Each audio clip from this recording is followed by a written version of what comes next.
መርካቶን ዞርኳት ተራ በተራ ተራ ተራ እንከሸራ ተራ ተራ ተራ ስልቦን ብትሰራ ተራ ተራ ሚሊተር ተራ ተራ ተራ ሲዳሞ ተራ ሳህን ተራ ሚስማር ተራ ጥብቆ ተራ ጫማ ሰፊ ተራ የበቅሎና የፈረስ ኮርቻና ልዩ ልዩ ማስጌጫዎች ይሸጡበት የነበረ አካባቢ ሆኖ ለረጅም ዓመታት ቆይቷል። ወደ ኋለኛው ጊዜ በሀብታምነታቸው ከሴቶች መካከል ከፍ ብለው ይጠሩ የነበሩ የወይዘሮ ዘምዘም ገርቢ በዚያን ዘመን ብርጭቆና ሳህን መሸጥ የጀመሩትና መከበርና መታወቅ የሚያገኙበት በዚሁ በሳህን ተራ ነበር። ያኔ የተለያዩ የድርና ማግ አይነቶች ነበሩ፣ ስምም ተሰጥቷቸዋል። ጥቂቶቹንም አስታውሳለሁ። ሳላይሽ፣ ቀጭኔ፣ መነን፣ ኮምታሬ፣ አረፋይኔ፣ አምቧጮ ማሰሪያ፣ ዱባለች ወዘተ ይባሉ ነበር።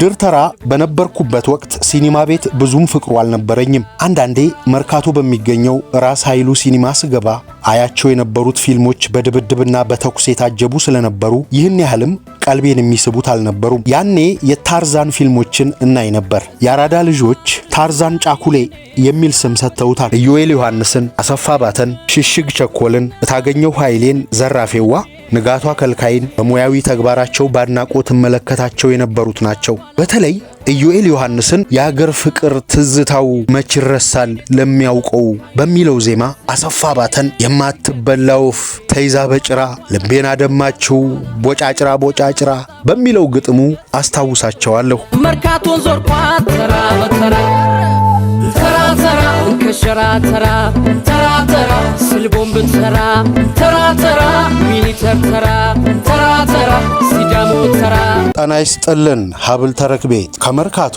አንጋፋም አይረሴም በርካታ የንግድ ቀጠናዎች መካከል ድር ተራ አንዱ ነው። ጋሽ ተክሉ ታቦር ታሪካቸውን ከሰነዱበት ጥራዝ ላይ መርካቶን የምናስታውስበት በአይነ ህሊናችን እየሳልን ሱቆቹ ጋር እየገባን እየወጣን እየነገድን እየሸቀጥን የምናይበትን ቁሞ የሚሄድ ታሪክ እንዲህ አጋርተውናል። ይሄንን ታሪክ ልናካፍላችሁ ወደናል። ቪዲዮውን እየተከታተላችሁ ያላችሁ ቤተሰቦች ቻናሉን ሰብስክራይብ በማድረግ እንድታበረቱን ስንል በአክብሮትና በፍቅር እየጠየቅን ስለምታደርጉልን ሁሉም በማመስገን አብራችሁን ቆዩም። መርካቶን ዞርኳት ተራ በተራ ተራ ተራ እንከሸራ ተራ ተራ ተራ ስልቦን ብትሰራ ተራ ተራ ሚሊተር ተራ ተራ ተራ ሲዳሞ ተራ በዘመኑና አሁንም ጭምር አካባቢው የመርካቶ ምርት ነው። የአህመድ ኬክያ መኖሪያ ቤት ከሱቆች መሃል በግርማ ሞገስ ይታያል። ኋላ ላይ ማርስ ሆቴል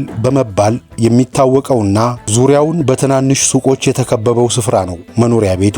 ከሁነኛው መራ ሽቶ መሸጫ ሱቅ መደዳና ሚሊተሪ ተራ ከሚባለው ትናንሽ ሱቆች ከነበሩበት ጎንና ጎን የኬክያ የግንብ ሱቆች ይገኙ ነበር። ወረድ ብሎ አሁን ጣና ገበያ አዳራሽ ካለበት ጎንና ጎን እንዲሁም ጀርባ እነዚህ የኬክያ የጥርብ ድንጋይ ሱቆች ቀጥለው ይገኙ ነበር። ከጣና ገበያ አዳራሽ ጎን በስተምዕራብ ይገኙ የነበሩ ሱቆች ከላይ እስከታች በስተጀርባም ድር ተራ በመባል ይታወቅ ነበር። በግንብ ሱቆች መሃል ምንዛሬ ተራ በመባል የሚታወቁ ትናንሽ ሱቆችም ነበሩ። ጣና ገበያ ያለበትም ሳህን ተራ፣ ሚስማር ተራ፣ ጥብቆ ተራ፣ ጫማ ሰፊ ተራ የበቅሎና የፈረስ ኮርቻና ልዩ ልዩ ማስጌጫዎች ይሸጡበት የነበረ አካባቢ ሆኖ ለረጅም ዓመታት ቆይቷል። ወደ ኋለኛው ጊዜ በሀብታምነታቸው ከሴቶች መካከል ከፍ ብለው ይጠሩ የነበሩ የወይዘሮ ዘምዘም ገርቢ በዚያን ዘመን ብርጭቆና ሳህን መሸጥ የጀመሩትና መከበርና መታወቅ የሚያገኙበት በዚሁ በሳህን ተራ ነበር።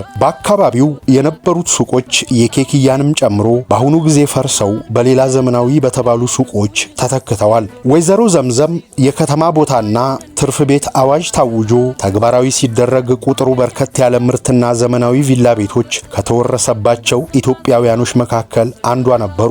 በትውልድ መንደራቸው አማውቴ በስማቸው የአንደኛ ደረጃ ትምህርት ቤትም አሰርተው ለሕዝብ በማበርከት ይታወቃሉ። ድር ተራ በነበረን የኬክያ ጥርብ ድንጋይ ሱቅ በረንዳ ላይ እሰራ የነበረው ኋላ ተለጣፊ ሱቅ ተብሎ ስም በወጣለት አይነት ነው። የተለያዩ የድርና ማግ አይነቶች በተዘጋጁበት ሰንደቆች ይደረደራሉ። ሰንደቆቹ ጧት ከዋናው ሱቅ ውስጥ ጥግ ከተደረደሩትና ከተቀመጡት ይወጡና ተራ በተራ ከሰው ቁመት ትንሽ ከፍ ብሎ በረድፍ ሆነው ይደረደራሉ። እስከ 3 ረድፍ ድረስ ነበረ የኛን ምንደረድረው።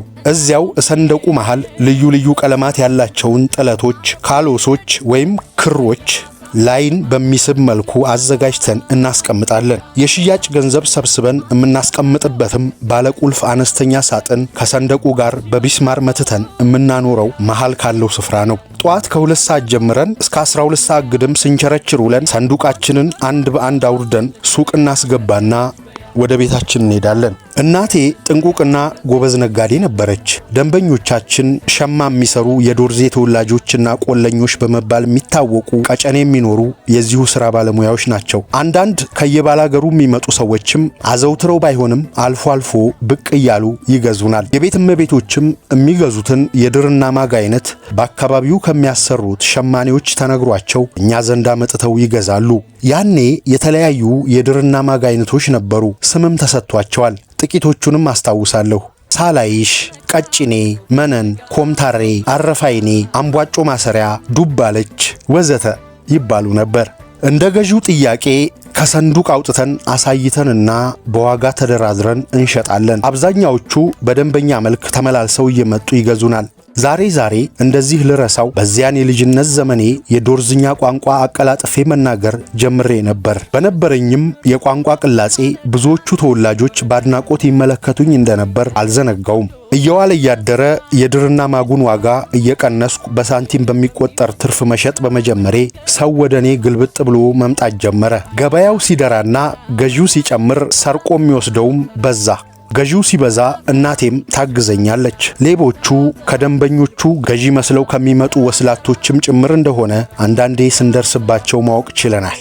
በወቅቱ የተቻለውን ጥንቃቄ ከማድረግ በቀር አማራጭ አልነበረም። ከዚህ ጋር ተደምሮ በዱቤ ሰጣቸው የነበሩትም ሰዎች ብዙዎቹ ከኔ እየተሰወሩ ሌላ ስፍራ ደንበኛ መያዛቸው በንግድ ስራዬ ላይ ጫና ፈጠረ። ባልከስርም ብዙ ለመራመድ መሰናክል ሆነብኝ። በሳንቲም ትርፍ ብቻ መሸጤም በአካባቢው ነጋዴዎች ዘንድ አልተወደደም። ውድድር ውስጥ ለመግባት እነሱም መቀነስ ነበረባቸው። አንዳንዶቹ አዛውንት ነጋዴዎች እርግማን ያደርሱብኝ እንደነበር ወዳጆቼ ሹክ ይሉኝ ነበረ። ቀስ በቀስ ዱቤ መስጠቱን አቆምኩና የሰጠኋቸውንም በራሴ ዘዴ ደካማነት ማስከፈል አልቻልኩም። ዱቤ ስሰጥም ስማቸውን በመጻፍ ሳይሆን በሰውነታቸው ቅርጽና በነበራቸው የፊት ምልክት አማካኝነት ስለነበረ ማንም ብዬ ልጠይቅ? ዱቤ ስሰጥ ጥርሰ ወርቁ ሰውዬ፣ ጆሮ ግንዱ ላይ ጠባሳ ያለው መልከ መልካሙ ቀይ ከንጦጦ የሚመጣ ሰውዬ እያልኩ ጽፌ ነበር እማስቀምጠው። በቅናሽ መሸጤን ግን እስከ መጨረሻው ገፋሁበት። ሌላውም የኔን ፈለግ ሲከተል የሽያጩ ብዛት እንዳጀማመሩ ጊዜ አልነበረም። ገበያው ከሰኞ እስከ ቅዳሜ ቢሆንም ከምንጊዜውም በላይ በብዛት የሚሸጠው ቅዳሜ ዕለት ነበር። ሰኞ ደግሞ በጣም ቀዝቅዞ ይውላል። ዶርዜዎቹ ደንበኞቻችን ይህንን ቀን ሰኞ ማርያም ብለው ይጠሩታል። እሁድ የረፍት ቀን ስለሆነ በአብዛኛው ጠጅ ሲጠጡ ይውሉና ወደ ማታ ጊዜ እርስ በርስ ይፈነካከታሉ። ታዲያ ወደ መንግስት አይሄዱም፣ በሽምግልና ይጨርሱታል። ሽምግልናው የሚታየው ሰኞ ዕለት ነው። ከእርቅ በኋላም ለሽማግሌዎቹ ተብሎ ወደ ጠጅ ቤት ተሂዶ ሲጠጣ ይዋላል። በዚህ ምክንያት አብዛኛዎቹ በሽመና ሙያ የተሰማሩ የአገሬው ሰዎች ሰኞ ዕለት አይሰሩም። ይህም ሲባል መላው የዶርዜ ተወላጅ በዕለተ እሁድ ሲፈናከት ይውላል ማለት አይደለም። ቁጥራቸው አነስ ቢልም ሳይፈናከቱም ይውሉ ግን አይታጡም። ሰበብም ሆኖ ሰኞ ዕለት ሊያርፉበት ይፈልጋሉ። በዚያን ዕለት ለግዢ የሚመጡት ተባራሪዎች ናቸው። ኞቻችን ብቻ ናቸው የሚመጡት ማለት ይቻላል። በዕለተ ቅዳሜ አልፎ አልፎ በሰንደቆቹ ውስጥ ያለው ድርና ማግ ይጣራና ሰው ልከን ከኩባንያዎች ዘንድ እናስመጣለን። ብዙዎቹ በዱቤ አይሸጡልንም። ከሚሊተሪ ተራ ጎን ከሁነኛው መራ ሽቶ መደዳ ሱቅ ወረድ ብለው ይገኙ የነበሩት ጅምላ ሻጭ አረቦች ግን በተለይ ለኔ በዱቤ ይሸጡልኝ ነበር። ገንዘብ ሲቆጠር ያለውን ጊዜ ላለማባከን ከአረቦች ዘንድ ልኬ በዱቤ ማስመጣቱን ለምጄዋለሁ። ይህ ድርጊት ሁሌ አያጋጥምም። ያም ሆኖ በዱቤ የወሰድኩትን ድርና ማግ በጊዜው በመክፈል ረገድ መልካም ስም ነበረኝ። በግብይይቱ ወቅት አልፎ አልፎ የገንዘብ ምንዛሬ ይቸግረናል። በተቻለ መጠን ብዙም ሳንርቅ ከአካባቢያችን በነበሩ ሱቆች እናገኛለን። ካልተቻለም ራቅ ወዳለ ስፍራ ለመሄድ መገደዳችን አይቀር። ሱቄን የሚጠብቅልኝ ካላገኘሁ በበኩሌ ርቄ አልሄድም። ገበያም ያመልጠኛል፣ ልሰረቅም እችላለሁ። እንደማስታውሰው ይህን ያህል በምንዛሬ ጦት የተቸገርኩበት ጊዜ መኖሩን አላቅም። ባለሱቆቹ ይተባበሩኛል። አንድ ቀን የብር ምንዛሬ ፈልጌ አጠገቤ ካለው ሱቅ እገባለሁ። ያኔ ጉራጌኛ አጥርቼ መናገር ባልችልም እንደዚህ ላለው ጥቃቅን ጉዳይ መናገር አይቸግረኝም። ከሱቁ ዘው ብዬ ገብቼ ሱቅ ውስጥ የነበረውን እንደ ምንዛሬ ሻሊ አልኩት። እባክህ ምንዛሬ ፈልግልኝ ማለት አይነት በክስታኔ ጉራጌኛ ቋንቋ። ወዲያው የፈለግኩትን መንዝሮ ሰጥቶኝ ወደ ሱቄ ላመራ ስል ከሰውየው ሱቅ ድር ለመግዛት ቆሞ የነበረው ባላገር እጅግ አዝኖ ውይ አንተን የመሰልክ ልጅ ጉራጌ ነህ አለኝ። መልስም ሳልሰጠው በነገሩ ስቄ ወደ መደብሬ ሄድኩ። አዘኔታው ከምኑ ላይ መሆኑ ለኔ አልገባኝም። ውሎ አድሮ ግን እናቴ ወለላ ቢራቱ ከሌሎች የቤተሰብ ትላልቅ አባላት ጋር ሆና ስትጫወት ከሰማሁ በኋላ ነገሩ ገባኝ። እናቴ ወለላ እጀ ሰፊ ናት። እኔ ብቻ ሳልሆን በቅርብ የሚያውቋት ሁሉ ይመሰክሩላታል። ፊት በር እያለን ከነበሯት ጎረቤቶቿ መካከል አንዲት ጧሪና ደጋፊ የሌላቸው ባልቴት ነበሩ። ታዲያ ባዘቦቱም ቀን ሆነ በበዓላቱ ቀናት ቤት ያፈራውን እየሰጠች ትመግባቸዋለች፣ ይመርቋታል፣ ይሳሱላታል፣ ያፈቅሯታል። በዚህ ሁሉ አልረኩም። እንደዚሁ እንደተለመደው የዓመት በዓል ቀን ምግብ አዘጋጅታ ትወስድላቸዋለች። ደጋግመው ከመረቋት በኋላ እንዲህ አሏት፣ ወለልዬ ምነው አማራ በሆንሽልኝ። እሷ ግን በተመኙላት ተገርማና የዋህነታቸውን ተገንዝባ ስቃ ተለየቻቸው። በሳቸው አተያይ መልካም መስሎ የታያቸውን ነው የተመኙላት።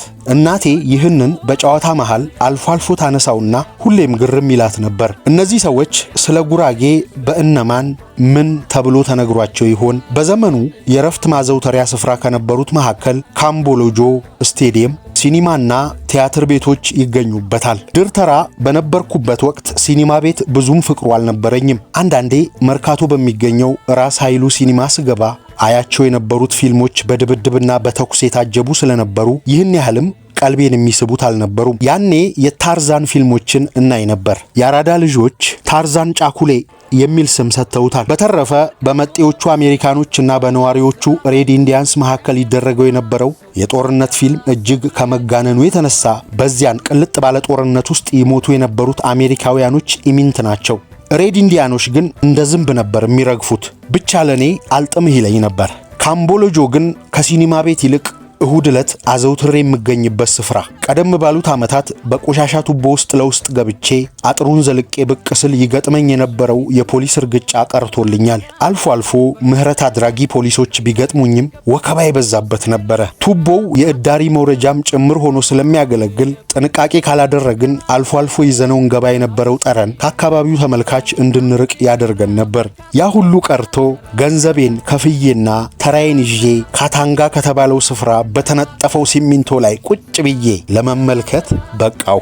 ከፊት ለፊት ግንባር የሚመታውና አይን የሚያስጨፍነው ፀሐይ አይጣል የሚያሰኝ ነው። ቀስ በቀስ ገንዘብ ጨምሬ በመክፈል ወደ ጥላው አካባቢ መግባት ጀመርኩ። እደግፎ የነበረው የእግር ኳስ ክለብ የጊዮርጊስን ነበር። ይህ ድጋፌ እስከ መጨረሻው ድረስ ቀጥሎ ቆይቷል። ዝነኛው የስፖርት ሰው አቶ ይድነቃቸው ተሰማ አብዶ እየሰሩና ብዙዎቹን እየጣሉ ይመቱ በነበረው ኳስ እርካታን አገኝ ነበር። የቅዱስ ጊዮርጊስ ቡድን ደጋፊ የነበረው ጋሽ ቱፋ ሻዩንም እዚያው ክብር ትሪቡን አካባቢ ድምጹን ሲያስተጋባ አየው ነበረ። ካንደበቱ ይወጣ የነበረው ቃል ከስብናው ጋር የሚጣጣም አልነበረም። ስድብ የታከለበት ነበር። የረፍት ቀናቴን ከየትኛውም ይበልጥ ተዝናንቼና ዕውቀትም ገቢቼበት ወደ ቤት እገባ የነበረው በሀገር ፍቅር ማህበር ይታዩ የነበሩትን ባህላዊ ሙዚቃዎችን በማየት ነው። ድራማ መመልከት በዚያ በለጋው ዕድሜ ወቅት ጀምሮ እወድ ነበር። በጊዜው ከድራማው በፊትና በየጣልቃውም እየገባ ይታይ የነበረው ባህላዊ ሙዚቃና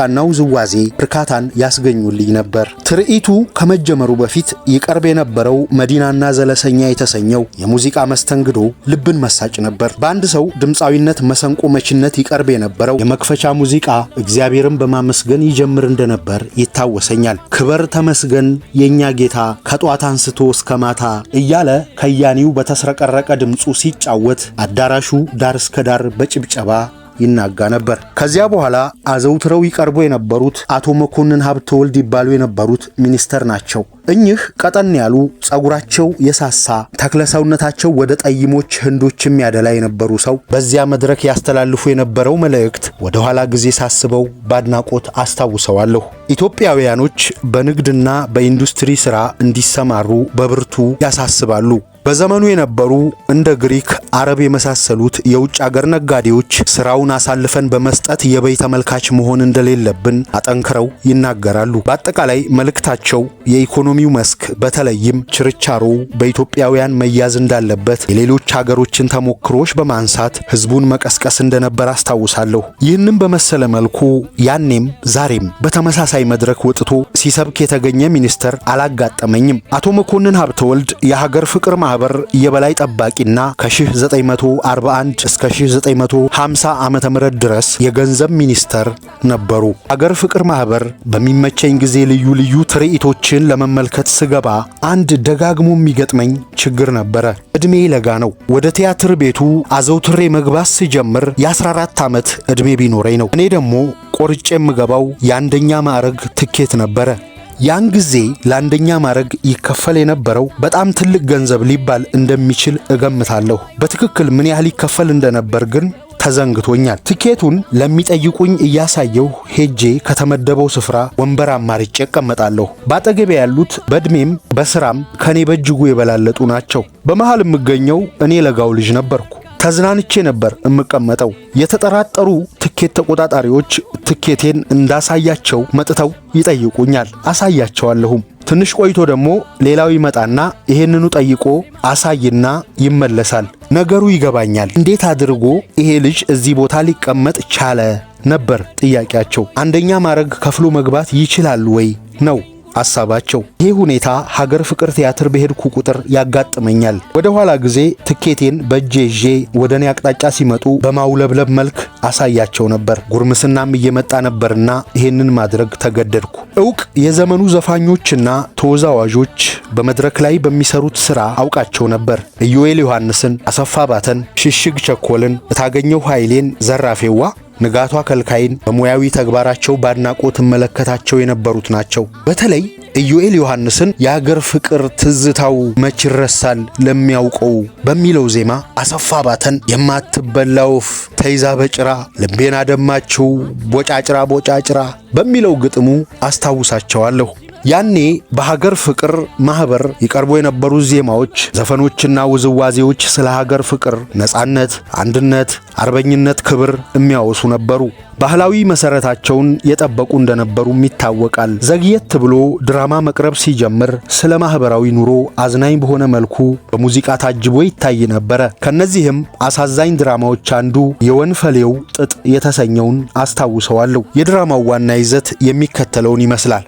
ሚስት ባሏ ወጣ ሲል ጎረምሳ ሊያባልጋት አስቦ ወደ ቤቷ ይገባል። ለጥቂት ጊዜ ያህል በመጫወት ላይ ያሉ ድንገት የባሏን መምጣት ድምፅ ከሩቅ ትሰማለች። ጎረምሳውን ቁርበት በማልበስ ለመደበቅ ትሞክራለች።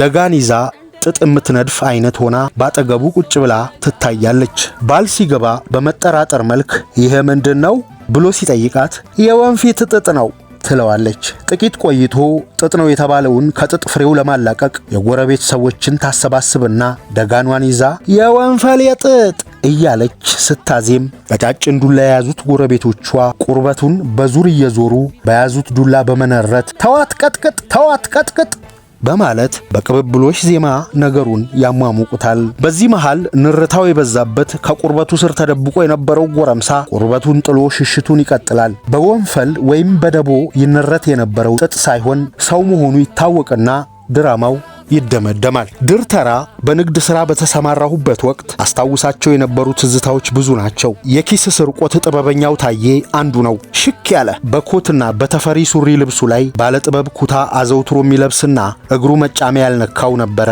እሱና ሌሎች ጓደኞቹ የኪስ ስርቆቱን ያካሂዱ የነበረው አሁን ጣና ገበያ ካለበት ፊት ለፊት ከነበረው የእግረ መንገድ ላይ ነው። ለኔ በሩቅ ከፊት ለፊት ይታየኛል። ሰዎች ከፊት ለፊታችን ይገኝ በነበረው የእግር መንገድ ላይ ሲመጡ እነጋሽ ታዬ ይመለከቷቸዋል። በተለይም ያጠምዱ የነበሩት ከባላገር የሚመጡትን ነው። ያልተጠነቀቀ ከተሜውንም አይምሩትም። ሁኔታቸውን ከገመገሙ በኋላ ጠጋ ይሉና አንዱ እያነጋገረ ሌላኛው አንደኛውን እጅ ከልሎ በሌላኛው እጁ ከሰውየው ኪስ ያስገባና ያለውን ገንዘብ ይወስዳል። ያወጣና ገንዘቡ ጠቀም ያለ ሲሆን ኪሱ አስገብቶ የተሰረቀው ሰው በሚሄድበት አቅጣጫ ከጓደኞቹ ጋር በርቀት ይከተላቸዋል። ተሰራቂው ሰው ጥቂት እንደተራመደ ኪሱን መደባበስ ይጀምርና ገንዘቡን ሲያጣ እየጮኸ ወደ ኋላ ተመልሶ ወዲያ ወዲህ ያማትራል። ሌቦቹ ግን ተሰራቂው በመጣበት መንገድ እየገሰገሱ ይሰወራሉ።